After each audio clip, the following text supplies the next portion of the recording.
네, 안녕하세요. 벨만의 콘투스입니다. 오늘은 강화학습, 특히 이제 딥러닝 플러스 강화학습과 트레이딩을 같이 하는 거에 좀 허와 실에 대해서 한번 다뤄보려고 하는데요. 요거는 제가 뭐 다루게 된 이유가 제가 커뮤니티를 큰 거를 두 개를 운영을 하고 있어요. 하나는 이제 예전에 2019년부터 제가 처음 AI 공부할 때부터 운영했던 강화학습 커뮤니티, 그 다음에 이제 좀 퀀트 쪽으로 많이 도메인을 넘어오고 나서 운영했던 이제 퀀트 커뮤니티, 이렇게 두 개를 운영을 하고 있는데, 그래서 그 딥러닝이랑 강화학습으로 퀀트 하면 진짜 되는 거냐 라고 하면 저는 보통 아니다, 맞는 관련이 없다, 나는 강화학습으로 퀀트를 뭐 일부 쓰고는 있지만 사실 그냥 엔드투엔드로 트레이딩의 강화학습을 접목해서 접근하는 건 그렇게 뭐 좋은 접근이 아니다. 대부분의 토이 프로젝트로 나온 것들의 방향성이 워킹하지 않는다고 본다라고 이제 얘기를 많이 드렸었는데, 그럼에도 불구하고 조금 계속 시도하시거나 궁금해하시는 분들이 많아서 최근에 제가 좀 참여를 하고 있는 어떤 그 퀀트 관련 스터디에서 한번 발표를 하기로 했어요. 그래서 그 발표 자료를 들고 왔고요. 오늘 강의 내용은 조금 이제 난이도가 있어서 아마 시청 지표가 좋게 나오지는 않을 것 같습니다. 그래도 여러분 끝까지 집중해서 잘 들어주시고요. 최대한 이제 쉽게 하겠습니다. 네.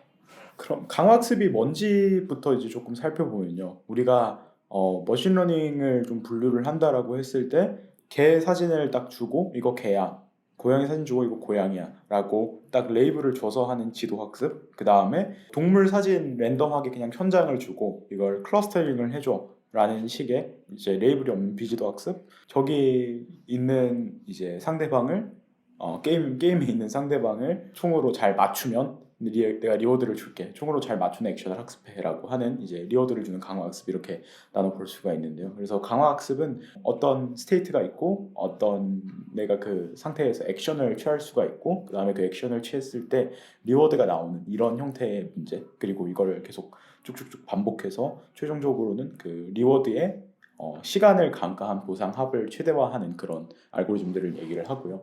이제 뭐 알파고가 굉장히 유명한 사례고, 게임이나 제어 쪽 태스크에 굉장히 많이 사용을 하는 머신러닝 알고리즘입니다. 다음으로 이제 그냥 강화학습이랑 그래서 딥 강화학습이랑 뭐가 다르나라고 하면은, 강화학습에 중요한 몇 가지 이제 함수들이 있어요. 예를 들어서 이 스테이트에서, 예를 들어서 내가 이 상태에 있을 때 이길 수 있는 기대값, 예를 들어서 이제 레이싱 게임이 딱 있다라고 해볼게요. 레이싱 게임이 있다라고 했을 때 결승선 바로 앞에 있는 상태는 리워드에 대한 기대값이 엄청 높은 상태겠죠. 상대방이 추월을 한 상태는 갑자기 리워드에 대한 기대값이 확 낮아지는 상태일 거고, 이런 상태를 평가하는 함수나 상태에 대한 이제 행동을 평가하는 함수, 이런 것들을 기존에는 일반 강화학습 같은 경우에는 그리드나 아니면은 그런 상태들을 다 기억을 해놨다가 써야 돼요. 근데 이러면 이미지 같은 비정형 데이터를 다룰 수가 없고, 차원이 너무 올라가면 그런 일일이 상태 데이터를 다 저장하고 있기가 어렵겠죠. 이제 강화학습의 중요한 함수들을 근사하기 위해서 딥러닝을 사용을 하는 게 딥러닝 플러스 강화학습, 딥 강화학습이라고 보시면 됩니다. 그러면 딥 강화학습이 잘 푸는 문제와 잘 풀기 어려운 문제를 생각을 해봐야 되는데, 왜냐하면 이게 트레이딩도 그냥 막연하게 데이터를 넣고 트레이딩 하는 것만이 트레이딩 문제 아니야 라고 말씀을 하실 수도 있는데, 실제로 이제 어떤 트레이딩 전략을 하나 리서치하기 위해서는 되게 많은 단계와 되게 많은 프로세스들이 들어가요.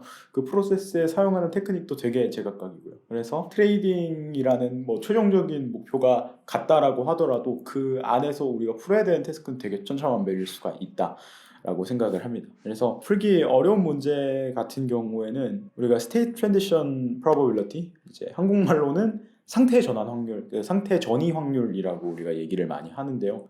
예를 들어서 아까 요 그리드가 있다라고 했을 때 요 그리드에서 왼쪽 그리드로 갈 확률, 대각선 그리드로 갈 확률, 오른쪽 그리드로 갈 확률, 요거를 이제 모델링을 할 수가 있어야 돼요. 내가 이 상태에 놓여졌을 때, 그 다음에 이 액션을 했을 때 상태 1, 2, 3, 4 뭐 엄청나게 많겠죠. 이미지 같은 경우에는 되게 엄청 이제 그 무한대 수가 있을 거고, 이런 상태들에 대해서 갈 확률을 모델링을 할 수가 있어야 된다라는 거죠. 그래서 이 상태 전환 확률의 분포가 계속 바뀌는 환경 같은 경우에는 강화학습으로 해결하기가 굉장히 어려운 문제입니다. 사실 대부분의 이제 어떤 시계열 혹은 순차적인 액션을 하는 알고리즘으로 해결을 하기가 어려운 문제인 거죠. 사실 이 확률 분포를 구하고자 하는 게 우리가 모델링을 하는 목표니까요. 그다음에 이제 강학습에서 또 중요한 부분이 리워드죠. 사람도 그렇고 강학습 에이전트도 그렇고 뭔가 보상이 온라인이 잘 안 돼 있으면 학습이 안 돼요. 예를 들어서 공산주의 같은 거죠. 예를 들어서 내가 일을 하든 아니면 일을 100을 하든 보상을 똑같이 줘요. 그럼 일을 하는 게 낫겠죠. 이런 식으로 이제 수렴이 안 돼요. 혹은 딱히 그 일을 하는 거에 대한 힘들다는 개념이 없는 사람일지라도 일을 하거나 100을 하거나 차이가 없으니까 몇을 해야 될지를 모르는 거예요. 그 사이에서. 이 리워드에 대한 포뮬레이션이 되게 어려운 그런 문제들. 예를 들어서 보상이 지연돼서 나오거나 예를 들어서 내가 매번 결정은 이제 매 1타임스텝마다 내리는데 보상은 막 10타임스텝마다 나오는 거죠. 뭐 트레이딩 문제도 이런 게 많아요. 예를 들어서 내가 매매 결정은 매 타임스텝마다 내려야 되는데 보상은 사실 수익을 실현했을 때만 나온다. 라는 식으로 문제를 짜버리면 요 같은 경우에는 보상이 띄엄띄엄 나오는 문제가 됩니다. 이런 것들이 모델링을 좀 어렵게 만들고요. 물론 이런 것들을 해결하는 테크닉도 있습니다. 리워드가 최대한 빡빡하게 나오는 게 좋다. 그 다음에 이제 차원의 저주겠죠. 강학습도 이제 만능이 아닙니다. 딥러닝도 당연히 만능이 아니고요. 핸들링 할 수 있는 차원의 한계라는 게 존재해요. 근데 이 차원들을 너무 많이 높여버리면 이 차원이 높다는 거는 되게 추상적인 표현으로 들리실 수도 있는데 쉽게 말해서 내가 어떤 리워드를 달성하기 위해서 할 수 있는 액션이 너무 무수히 많은 케이스인 거예요. 제약 조건이 그러니까 제대로 마련이 돼 있지 않다는 거죠. 제약 조건이 마련돼 있지 않다는 거는 경우의 수가 많다는 거고 경우의 수가 많다는 거는 잘 찾아내기가 어렵다는 얘기예요. 예를 들어서 로봇 팔이라고 쳐볼게요. 제가 이거 로봇 팔이 이렇게 집든 잡는 건 똑같잖아요. 근데 이제 이렇게 집어서 커피를 준다고 생각을 해보세요. 굉장히 이제 기괴하겠죠, 로봇 발이 움직이는 게. 그래서 예를 들어서 우리가 리워드를 이걸 잡는 시간, 그다음 잡는 안정성이라고만 쳐볼게요. 그러면 똑같잖아요. 똑같은데 이런 거에 대한 이제 문제가 생기는 거죠. 그 리워드를 실제로 최대화했더라도 내가 원하는 오브젝티브랑 좀 달라질 수가 있어요. 이건 이번이랑도 관련이 돼 있는 내용이고. 뭐 잘 풀리는 문제 같은 경우는 안 풀리는 문제의 반대겠죠. 이제 스테이트 트랜지션 프로버빌리티. 예를 들어서 게임 같은 건 룰이 안 바뀌잖아요. 게임 같은 건 룰이 안 바뀝니다. 예를 들어서 바둑을 한 명의 상대랑만 둔다라고 딱 생각을 해볼게요. 혹은 원 플레이어 슈팅 게임 같은 걸 한다고 생각해 볼게요. 그 벽돌 게임 같은 거죠. 벽돌 게임 같은 경우에 룰이 똑같아요. 아마 조금 랜덤한 요소가 있다라고 하더라도 예를 들어서 뭐 공이 이상하게 튄다거나 이런 요소가 있다라고 하더라도 사실 공이 움직이는 확률조차 이제 사실 정해져 있어야 되거든요. 그 게임을 만들 때 그게 정해져 있으니까 이 환경에 대한 이 확률 분포를 모델링이 가능한 거죠. 그 다음에 이제 리워드와 오브젝티브가 명확한 문제인 게 굉장히 중요하고요. 세 번째 같은 경우에는 문제의 포뮬레이션을 잘 했고 제약 조건이 좀 명확한 문제들, 이 어떤 리워드를 딱 최대화했을 때 내가 원하는 오브젝티브에 딱 도달을 한다, 모델이. 이런 걸 담보할 수 있는 모델, 이런 게 중요할 것 같고요. DRL 플러스 트레이딩, 이게 사실 본론이죠. 여기서 이제 망하는 법 같은 경우에는 시장 데이터 적당히 가고 있어 피처를 주고 매수 의견을 내서 샤프를 최대화해줘 라고 하는 예제들이 굉장히 많죠. 토이 프로젝트로 굉장히 많잖아요. 일단은 첫 번째로 시장의 상태 전환 확률을 모델링을 해야 돼요. 왜냐하면 환경이 시장 그 자체잖아요. 그러니까 내가 요 스텝 다음에 시장이 어떻게 움직일지 각각 확률을 다 알고 있어야 된다는 얘기예요. 그럼 이 상태 전환 확률을 모델링을 할 수 있으면 강화학습을 할 이유가 없어요, 사실. 이 상태 전환 확률을 강화학습이든 뭐든 모델링을 할 수가 있다면 사실 그건 신입니다. 샤프를 최대화하는 전략은 되게 여러 가지가 있어요. 사실 뒷장에도 이게 첨부를 해놓은 건데 이렇게 그냥 직각으로 딱 올라가는 전략을 우리가 원하는 건 아니잖아요. 아무런 제약 조건이 없으면 샤프 1.43 전략을 이런 식으로 만들어내는 케이스가 학습을 시켜보면 정말 있어요. 기괴한 모델들이 학습이 되고. 그래서 여기 샤프를 최대화를 한다고 했을 때 예를 들어 샤프 3 정도가 최대라고 쳐볼게요. 어떤 시장에서 나올 수 있는. 그러면 그 경우의 수를 달성하는 방법은 몇 가지일까요? 영향을 미치는 팩터의 수는 몇 가지일까요? 이걸 답할 수가 없어요. 시장의 움직임에 영향을 주는 팩터의 수는 진짜 사실상 무한대일 겁니다. 되게 주요한 팩터들만 쓴다라고 하더라도 어떻게 잘 골라내서 굉장히 시퀀스 수에 비해서는 팩터가 작은 게 웬만한 케이스에서 사실이에요. 그래서 이렇게 망하는 법 세 가지에 다 해당이 돼서 쉽지가 않다. 아까도 말씀드렸죠. 뭔가를 이제 예측하려고 하면 쉽지가 않아요. 문제가 명확하고 차원이 작고 의도하는 명확한 해가 있어야 되고 그 다음에는 이제 상태 전이 확률이 변하지 않아야 돼요. 아직도 이제 많이 싸우는 게 시장이 효율적이냐 아니냐, 시장은 랜덤워크냐 아니냐, 뭐 이거 가지고 아직도 많이 싸우잖아요. 유진 파마 교수가 효율적 시장 가설 발표한 이후로.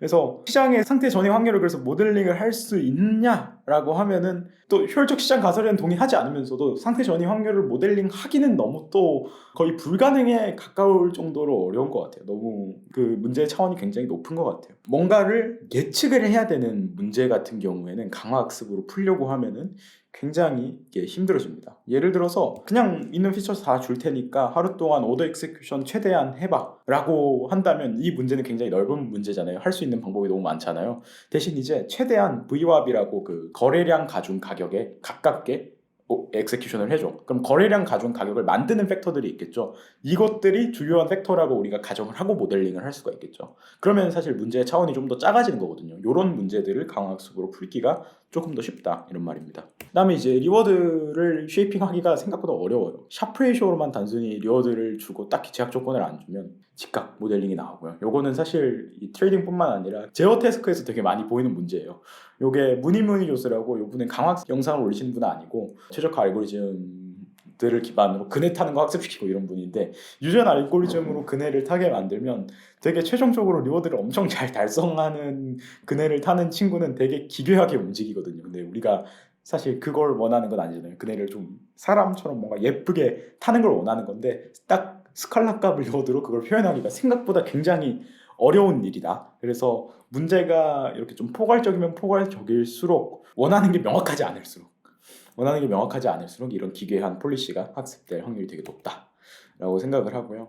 그래도 이제 좀 잘 쓰는 아예 안 된다 쓰레기다 강화학습 쓰레기다라고 얘기를 하고 싶은 건 아니고 그래도 이제 잘 쓰는 법이랑 몇 가지의 적용 사례들을 소개를 해보고 싶은데 오더 엑스큐션에 이미 쓰는 사례들은 굉장히 많이 공개가 돼 있어요. 예를 들어서 JP 모건에서 LOXM이라는 걸 이게 꽤 됐어요. 2018년인가 9년쯤에 공개를 한 걸로 알고 있는데 뭐 벤치마크 대비 제한 시간 내 무조건 싸게 산다라는 딱 싸게 팔거나 산다라는 명확한 리워드가 있고요. 그다음에 제약 조건이 되게 명확하죠. 제한 시간도 있고 그다음에 한 번에 최대 주문할 수 있는 양도 있고 내가 최대 주문을 낼 수 있는 호가도 있고 이런 제약 조건들을 되게 잘 세팅을 요 다이어그램만 봐도 그런 제약 조건들에 대한 고려가 되게 많이 들어가 있는 것 같았고요. 그다음에 하이 프리퀀시 데이터는 비교적 스테이셔너리하다 라는 얘기는 물론 하이 프리퀀시 데이터도 이제 시장 데이터다 보니까 그 시장 데이터가 움직이는 디스트리뷰션이 바뀌겠지만 사실 어느 정도는 일정하게 있다가 서서히 바뀌잖아요. 그러니까 디스트리뷰션이 조금씩 바뀌더라도 그래서 스테이셔너리 하다고 가정을 하고 우리가 정상성을 가정하고 모델링 할 수 있는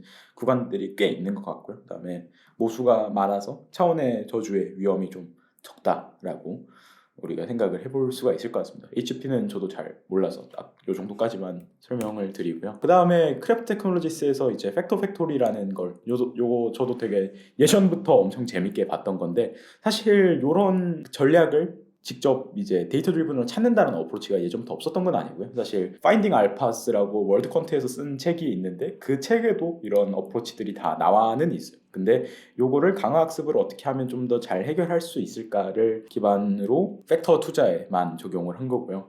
요거 같은 경우에는 화이트 페이퍼에 많이 나와 있진 않았지만 사실 예상을 해보자면 제약 조건과 리워드를 보다 좀 자유자재로 조절을 할 수 있는 모델이어서 좋은 것 같아요. 문제의 스케일 다운, 스케일 업이 되게 용이하고요. 스트래티지 퀀트 같은 이런 전략들을 기존 최적화 알고리즘 가지고 생성해내는 툴들도 있는데 그것들도 되게 제약 조건들을 좀 자유자재로 조절을 할 수가 있더라고요. 그래서 좀 이제 여러 번 돌려보면서 최적의 값을 찾아야 되지만 강화학습으로 풀기에 그렇게 막 말이 안 되는 문제는 아니다. 요거는 최적화 문제에 가까운 거니까 사실 요거는 랜덤 서치를 해도 되고 아니면 뭐 기존의 뭐 파티클 솜 옵티마이제이션이나 이런 거를 좀 사용을 해도 될 것 같고요. 리워드 자체는 또 명확하게 주기는 어려울 수가 있을 것 같아요. 이걸 뭐 샤프 레이쇼로 평가를 해야 되는지 뭐 인포메이션 레이쇼 같은 걸 쓸 건지 아니면 원하는 레자임에 대한 모델이 있다라고 하면 그것과의 유사도를 뭐 매트릭으로 쓸 건지 되게 매트릭은 여러 가지가 있을 수 있을 것 같은데 아무튼 제약 조건 세팅을 자유자재로 하고 강학습이 풀 수 있는 형태로 문제를 변환할 수 있다는 게 되게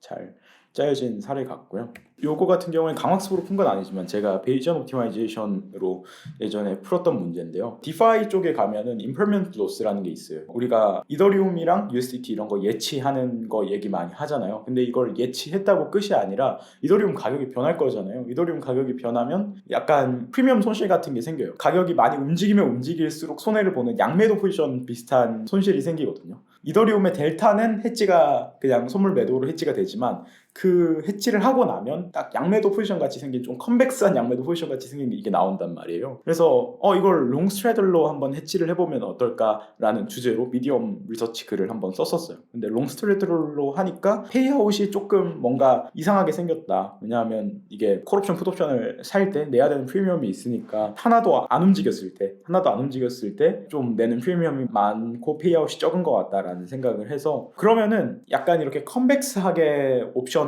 OTM 옵션들을 사서 이 임퍼먼트 로스를 해지해보면 어떨까라는 생각에서 휴리스틱한 컴백스하게 이제 옵션 포지션을 구축해서 해지를 하는 거 테스트 하나, 그 다음에 컴백스하게 해보니까 되긴 되는데 뭔가 좀 더 이제 잘할 수 있는 것 같은 거겠죠. 왜냐하면 이게 임퍼먼트 로스 식이 조금 복잡해가지고 완벽한 컴백시티는 보장이 안 돼요. 그걸 좀 수식으로 풀 수 있는지도 모르겠고 복잡도가 되게 높아 보여서 그럼 최적화 알고리즘을 한번 써보자라고 해서 가상의 옵션들을 기반으로 최적화를 해서 가격 변동이 마이너스 뭐 100%에서 그다음 플러스 200% 구간까지 페이아웃이 20% 넘게 나오는, 물론 지금은 일드가 다 낮아져서 이런 일드는 나오기가 쉽지가 않을 텐데 아무튼 이렇게 해치를 하는 걸 연구를 했었는데요. 요 같은 경우에는 사실 뭐 인풋 피처라고 하면은 지금 내가 살 수 있는 옵션들의 어떤 옵션 체인이랑 비드에스크 가격, 그 다음에 임퍼먼트 로스하고 디파이 풀의 APR 이런 것들이 있었겠죠. 베이지안 옵티마이제이션으로 하면 내가 직접 풀도 골라와야 되고 셀렉을 해야 되고 그 옵션 가격이 좀 변할 때마다 매번 옵티마이제이션을 해줘야 되는 그런 문제가 생기는데, 강학습으로 만약에 이 문제를 풀었다면 훨씬 더 스케일러블한, 그러니까 몇 가지 케이스 이제 수십만 가지 케이스를 기반으로 시뮬레이션을 먼저 해서 그거 가지고 학습을 시킨 다음에 이제 리얼 데이터에 좀 적용을 스케일러블하게, 다시 학습하지 않고 스케일러블하게 적용을 하는 식으로, 그 다음에 어떤 풀이랑 어떤 옵션을 사는 게 좋은지 같은 동적인 최적화도 할 수 있었을 것 같고요. 그래서 이런 최적화로 풀 수 있는 문제들의 강화학습을 적용하는 게 굉장히 저는 좋은 어프로치라고 봅니다. 어떤 예측 모델 아니면 내가 직접 액션을 순차적으로 취해야 되는 이런 이제 금융시장의 문제만 한정하면은 문제들은 조금 어려운 것 같고요. 예측을 하거나 내가 실제로 의사결정을 직접 엔드투엔드로 하는 문제는 어려운 것 같고, 대신 이제 우리가 리서치를 하는 과정에서 혹은 어떤 해치를 하는 과정에서, 그러니까 닫힌 문제인 거죠. 닫힌 문제. 딱 수학적으로 어느 정도 떨어지는데 식이 되게 복잡하거나 아니면 동적으로 해가 파라미터가 되게 복잡하게 얽혀 있어서 동적으로 해가 바뀌거나 이런 거에 좀 빨리빨리 대응해야 된다거나 이런 이제 최적화성 문제들의 강학습을 적용하면 좋은 이제 의사결정을 내릴 수가 있는 것 같습니다. 그래서 쓸 수 있다고 생각되는 문제들 같은 경우에는 뭐 이런 식으로 좀 차원을 축소를 해보면서 좀 적용을 하면 좋을 것 같아요. 현재 트레이딩하는 로직은 있는데 어떤 리스크 수준에 내가 맞추고 싶은데 이 리스크 수준에 맞추기 위해서 다이나믹하게 베팅하는 로직만 강화학습으로 찾는다거나, 아니면 같은 전략이지만 내가 이 전략에 대한 파라미터 셋이 되게 여러 가지가 있겠죠. 조금 리스크를 적게 가져가는 파라미터도 있을 거고 진입 횟수를 늘리는 파라미터도 있을 거고 적은 파라미터도 있을 거고, 대신 이제 베이스 전략 자체는 다 같으니까 그 베이스 전략의 성능이나 성향에서 되게 많이 벗어나진 않겠죠. 이것도 어느 정도 닫힌 환경인 거죠. 그래서 시장 환경에 따라서 파라미터 셋 선택을 동적으로 하는 그런 모델을 만들어 본다거나, 아니면 요거를 좀 넘어서 몇 가지 이제 매매 템플릿을 다 비슷한 계열의 매매 템플릿을 주고 매수 매수 로직 템플릿에 대해서 이거 좀 다이나믹하게 로테이션을 하는 전략을 만든다거나, 아니면 이미 만들어진 전략들에 대해서 얼로케이션 플랜을 모델링을 한다거나, 이런 식으로 뭔가 문제가 작고 명확하고 예측보다는 최적화, 혹은 내가 원하는 해가 있고 그 해를 달성하는 방법이 명확하고 그 해에 맞출 수 있는 이런 문제들, 이런 느낌이 드는 문제들은 강화학습을 한번 적용을 해봐도 좋을 것 같습니다. 이렇게 생각하면은 강화학습을 엔드투엔드로 적용을 못하니까 어떻게 보면 되게 한정적이라고 느낄 수도 있는데, 개인적으로는 기존에 우리가 최적화를 써서 풀어야 되는 문제들의 강화학습을 쓴다라고 생각을 하면은 되게 좋은 어프로치들이 많이 나오는 것 같아요. 기존 최적화 방법론들에 비해서 다룰 수 있는 문제의 폭이 넓고 스케일러블한 건 저는 어느 정도 어떤 문제에 한해서는 맞다라고 생각을 합니다. 제 개인적인 생각 같은 경우에는 아까 뭐 소개해드렸던 내용들이 있고요. 그다음에 트레이딩의 메인 메소드로 저는 아래를 활용하고 있진 않아요. 하지만 이제 리서치 과정에서 퀀트 트레이딩에 필요한 일련의 과정들에서 많이 활용을 하고 있고요. 뭐 알파 리서치의 일부를 강화학습으로 해본다거나 포트폴리오 얼로케이션 아니면 뭐 리스크 감지, 이런 퀀트 리서치나 포트폴리오를 운영하는 데 있어서 필요한 과정들의 최적화가 필요하다면 강화학습을 이용해서 일부를 해보는 거는 되게 좋은 생각인 것 같다. 그래서 한 줄 평은 강화학습은 최적화 도구이고 최적화 도구는 트레이딩 전략이 될 수 없다. 트레이딩 전략을 하지만 만드는 데 도움을 줄 수는 있다 라는 것이 오늘 세션의 취지입니다. 감사합니다.